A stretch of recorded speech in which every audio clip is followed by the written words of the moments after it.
were excited to continue our adventure and go to Budapest, Hungary, where I am right now, but we were also really sad to leave the place Celje Slovenia. So far, by far, the best place we've had in our nomad life. Hi, I am Aline. I'm from Switzerland, and in 2011 I moved to the West United States and lived there for about 13 years. In 2021 I had pituitary gland surgery through my nose at UCSF in San Francisco, but they missed a second tumor.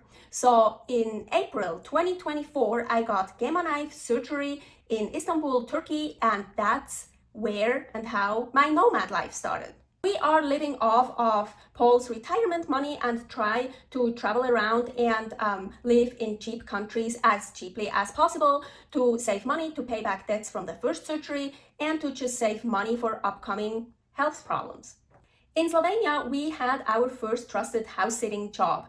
We took care of a dog, Aya, 2 cats, Mukica and Felon, and we were living in a cottage on top of a hill in the woods. It was absolutely beautiful. We loved it so much. We were pretty isolated. We loved it. Here is the video about that.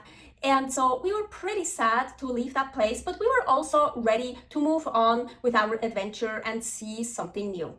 We cleaned everything, packed up everything, and waited outside for the taxi. So far in Celje Slovenia, the taxis were always so punctual. So Paul usually always called the company and they told you how long it'll take to pick you up. And once they were even so punctual to the minute, so exactly, so they were always super punctual. But of course, that time where it actually really mattered, where we had to catch a train, they were 10 minutes late. But it was okay, the train station wasn't far at all, it was basically just down the hill. So the taxi ride lasted 8 minutes, and we were still there way early enough. And the train from Ljubljana to Budapest, the train we wanted to catch, was 10 minutes late anyways. We even saw Silva at the train station. The woman we took care of her house and pets. She just came back from Taiwan. She actually told us she will be back on November 28th.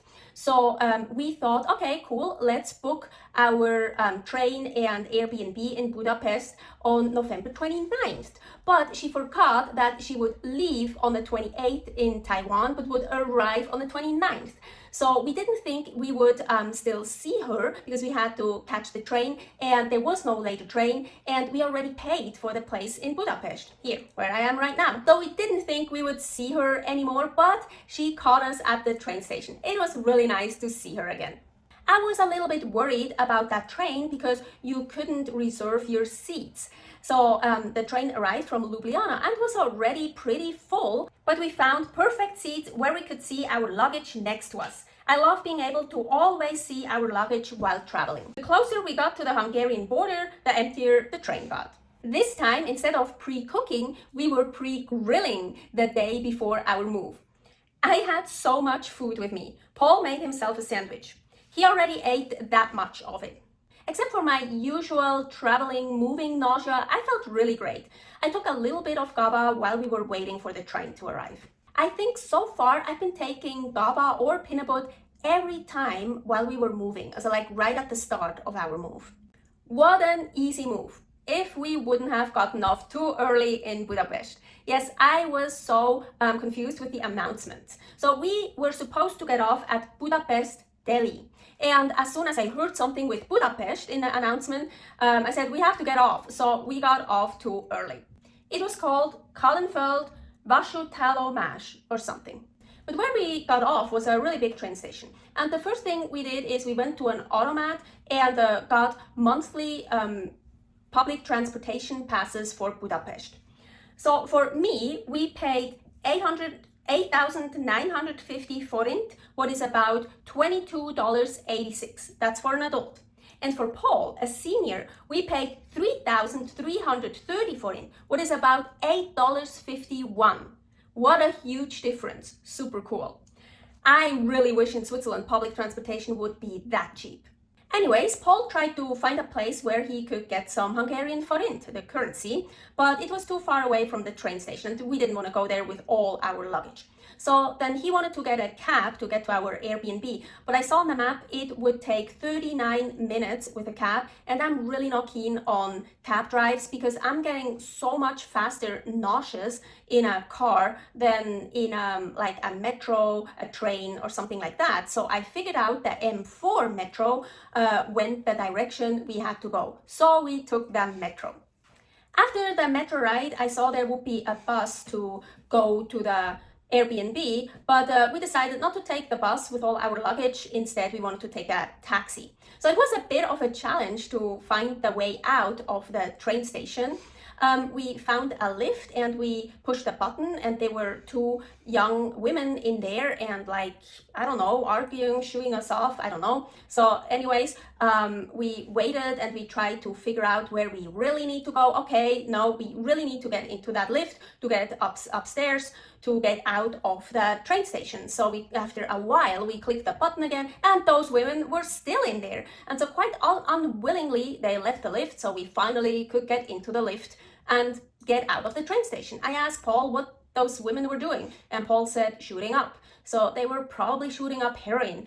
And also while we were waiting for the lift, right next to the lift, there were two guys also with a heroin pipe or something. What a culture shock from the beautiful isolated cottage in nature, tranquility and all that, into a big city with junkies, with lots of people, public transportation, lots of smells.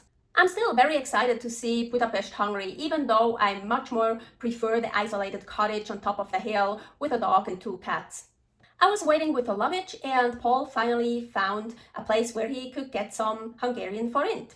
So we went to the taxi stand and the taxi driver wanted 9,000 forint. Paul said 7,000, so they agreed on 8,000 forint.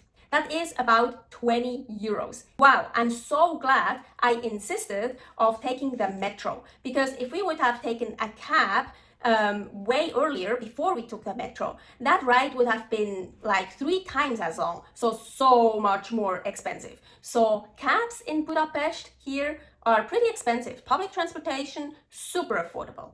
Well, so after we arrived here and put all our luggage into the Airbnb, so now it's much easier to move around with not all our luggage, and we just use public transportation, and we got those monthly passes, and we will be here for 3 weeks. So that's super affordable and super cool. When we arrived here at the Airbnb, the host greeted us, was super nice. He helped us to carry all our luggage up to the Airbnb, to the apartment here. Wow, that was such a short move. I think about 6 to 7 hours in the train, one train, direct, Celje, Budapest, not like other moves that took us like 3 days or so. Here is a video about one of those other moves. But still, when we arrived, I was so tired and exhausted. I was just happy to lay here on this bed and sleep. Thank you very much for watching another video. Don't forget to subscribe here for many more videos about here, Budapest, Hungary, and many other cool places we will visit. Stay happy, stay healthy.